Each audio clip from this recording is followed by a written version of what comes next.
When you stop trying to force yourself into someone else's system and start creating one around your design, you start to create work you don't need to escape from at the end of the day.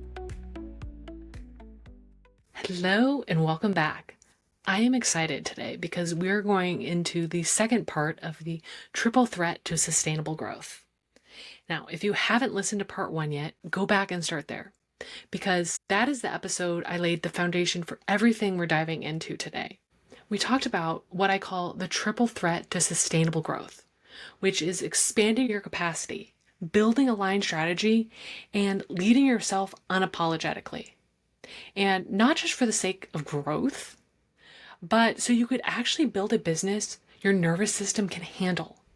One that doesn't constantly have you on the edge of burnout, wondering how much longer you could keep going like this.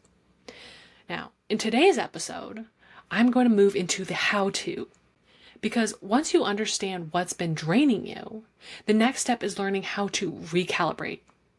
Not by burning everything down or starting from scratch, but by making small, incremental shifts that bring you back to center. So I'm going to walk you through my favorite grounding tools that expand your capacity, strategy shifts that actually work for you and not against you, and the kind of self-leadership that makes it all sustainable. So let's get into it. I want to start by giving you some tools on how to address the root cause of your burnout, overwhelm, and exhaustion. I'm talking about how to expand your capacity. Now, when I say expand your capacity, I don't mean you have to drop everything, like take a sabbatical, meditate for an hour a day, or suddenly become a yoga person who's never stressed. And if that's your vibe, that's amazing. But for most of us, we need tools that actually fit into the rhythm of our lives and our busy schedules. These aren't just wellness practices, these are CEO tools. Because your ability to lead, make decisions, hold clients, and grow your business depends on your capacity to handle what life throws at you and your ability to stay grounded when things get hard. The more grounded you are, the more you'll be able to handle with ease. So here are a few of my favorite grounding tools that you could start using today. They are super simple, so don't feel intimidated. The first is breathe before responding. And I'm serious. Take one breath before responding to anything. Email, Slack message, client request, even your own inner voice. One deep breath puts you back in the driver's seat. And it sounds so small, but it shifts you from reaction to an intentional response. And if you have time, take a few deep breaths, but just simply one deep breath in and deep breath out can change so much for your capacity to handle more. My second tool is ground yourself through your body. We are not necessarily taught to tap into our body. We were taught to spend all of our times in our heads, and sometimes we might even forget we have a body. So when you feel overwhelmed, bring your awareness to the bottom of your feet, or press your hands against your desk. Or if you have a moment, go step outside for 60 seconds and feel the fresh air on your skin. Tapping into your body is the fastest way to anchor your energy and bring yourself back to the present moment. The third tool is micro moments of regulation. You by no means need an hour-long meditation practice. You need 30 seconds of intentional presence. Play a song that calms your nervous system. Light a candle before a client call. Drop your shoulders, unclench your jaw, and breathe. These tiny practices send super powerful signals to your body that we're safe. We've got this. And the more often you practice this, the more capacity you will build and feel the power that you're able to take on anything that life throws at you. The fourth tool is name what's happening. From my personal experience and a lot of the burnout that I see, it comes from stuffing our feelings down or pretending we're fine when we're really not.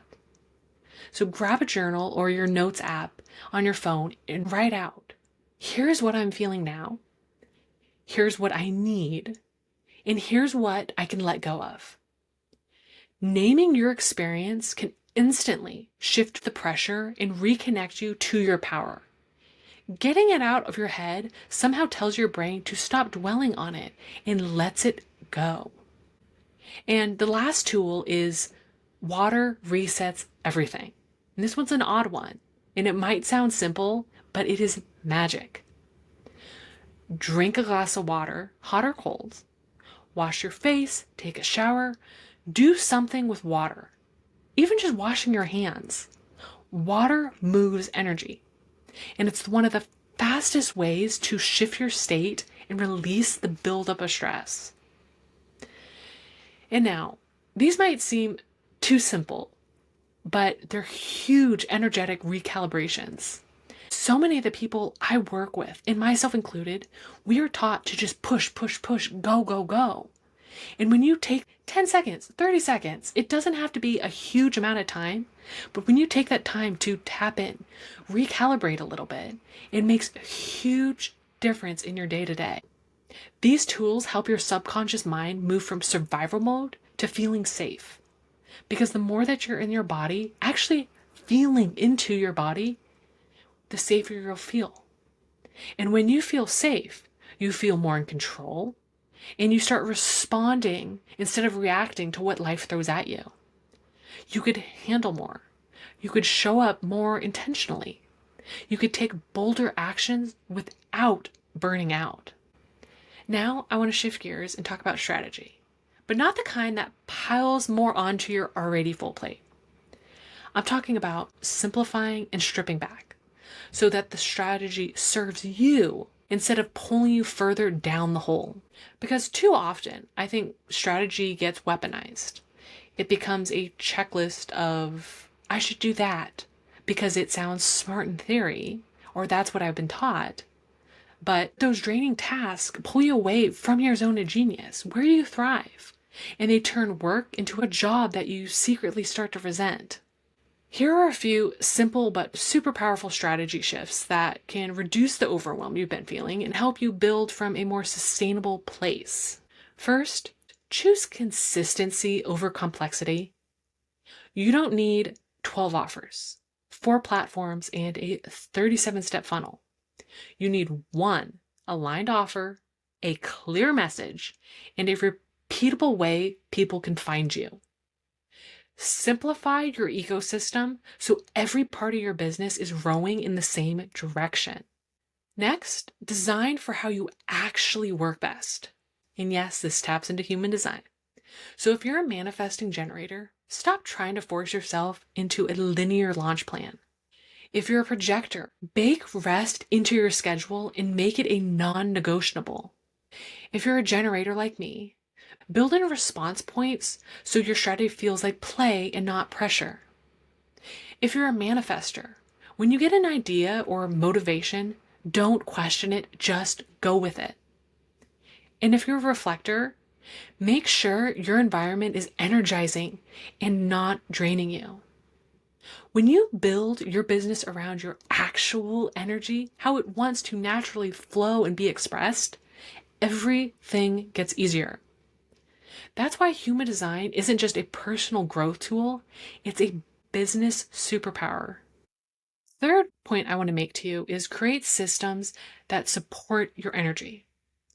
Systems aren't just for scaling, they're for your sanity.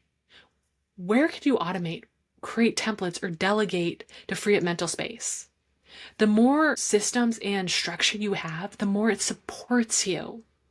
It is meant to give you more freedom so you're not constantly reinventing the wheel. Think of your systems as energetic boundaries. They protect your creativity and keep you from spiraling in decision fatigue or in a million directions. Systems help you stay focused on what matters most. Fourth, I want you to start focusing on what actually moves the needle. Just because something works for one person does not mean it's working for you. Start asking, do I actually enjoy this? And Is this getting me closer to the life and business I actually want? And if it's not, let it go. It's not meant for you, and trust that the right thing will come your way. Aligned strategy isn't about doing everything. It's about doing the right things for your goals and doing it in a way that's best for you and not someone else. And lastly, give yourself permission to experiment. I love experimenting. And strategy should feel like a sandbox and not a straitjacket. I don't want you to feel constrained by strategy. A well-designed strategy should give you the freedom to move how you want and not hold you back. So try things, adjust, learn what energizes you and what doesn't. There's no right way, just the way that works for you. And the more you think of strategy as an experiment, the less pressure you'll feel to be perfect, and the more space you give your curiosity and creativity to take over. And that means you'll be having more fun, and the more fun you have, the more fun your work becomes. One thing I want to mention is that, from my experience, a lot of business advice skips telling you that strategy isn't what actually creates sustainability. Recalibrating to what is best for you creates sustainability. When you stop trying to force yourself into someone else's system and start creating one around your design, you start to create work that you don't need to escape from at the end of the day. Everything I've talked about so far, expanding your capacity and building aligned strategy, all comes back to one thing. You leading you. Unapologetic self-leadership means making decisions that honor what's right for you, even when it's uncomfortable, even when no one else understands, even when every part of you wants to slip back into old patterns because it's easier. It's about tuning out the outside noise. It's about holding your vision when things feel uncertain. It's saying no without guilt. It's about trusting your gut before anyone else's opinion. Because if you don't lead yourself, you'll always be waiting for someone else to tell you it's okay to do things. You'll be waiting for permission, but no one is coming. And honestly, you don't need them. You already know what you want. You already know how to work best. You already have the wisdom. It's just been buried under years of shoulds, expectations, and performative success. But that wisdom is in you. Self-leadership is about reconnecting to who you are, who you know deep down you're capable of being. And it's what some like to call your highest self. Self-leadership isn't about being perfect. It's about being present. It's about showing up for yourself again and again, and especially when it's easier to check out or conform to expectations. Choose yourself. And if no one's told you lately, you're allowed to do things your way. You're allowed to change your mind. You're allowed to stop pretending everything's fine when it's not. And you're allowed to start over from a place that actually feels deeply satisfying. It's not about being selfish and putting yourself first. It's about you setting your boundaries and trusting that the right opportunities will come your way. And when you're doing what you love, everyone around you will feel it and they'll benefit from it. That is what leadership is. That's what creates sustainable growth, the more lit up and excited you are. And not just in your business, the more that you get to grow and have a life that you deeply desire. If this episode resonated with you, if it made you pause, take a breath, or rethink how you've been showing up, share it. Send it to a friend, a fellow business owner, a fellow leader, or someone who needs to hear that they're not broken. They're just ready to lead differently. And if you've been loving this, it would mean the world to me if you left a quick review. That's how this work reaches more people who are craving a more sustainable, satisfying way to lead. And hey, if anything from today's episode hit home, let me know. I'd love to hear your thoughts, your takeaways, or what shift you're making after listening. You could DM me on Instagram or leave a comment wherever you're tuning in. Thank you for being here. Thank you for doing this work, because together we're going to change the world. Keep rebelling, keep rising. I hope you feel inspired to break free from those shoulds in your life and trust your inner compass as you create a life and business that truly lights you up. Remember, every day is a chance to rebel against the ordinary and rise into your authentic power. If you enjoyed this episode, please subscribe, leave a review, and share it with a fellow rebel who's ready to lead their lives unapologetically. Until next time, keep trusting your intuition, keep breaking the rules, and most importantly, keep rising.